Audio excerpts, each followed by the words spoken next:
Palavra, presidente. Vou declarar voto, presidente. Peço a palavra. Agora declarar voto. Declarar voto. Declara voto. Primeiro, o vereador inscrito Clóvis Chus para declarar voto. Declara voto. Bom dia, presidente. Bom dia, demais colegas vereadores. Bom dia. É justo esse requerimento, porque ali realmente tem uma grande necessidade ali.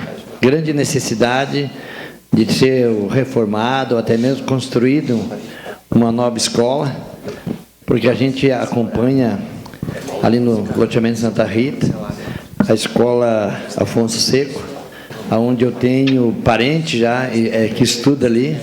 A gente vem há tempos acompanhando que cada dia vai aumentando aqueles bairros ali em torno.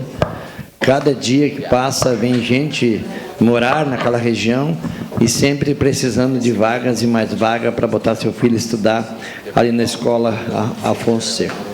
Quer dizer que é uma luta de todos, tem vários vereadores enganjados nessa luta, porque os vereadores, nós vereadores, entendemos que tem uma grande necessidade ali de ser reformado, ou até mesmo construída uma escola nova para aquela região, sabendo que aquela região está crescendo muito. Então, vou votar sim, por saber da necessidade que tem a escola, uma nova escola ali no bairro Santa Rita. Obrigado, presidente.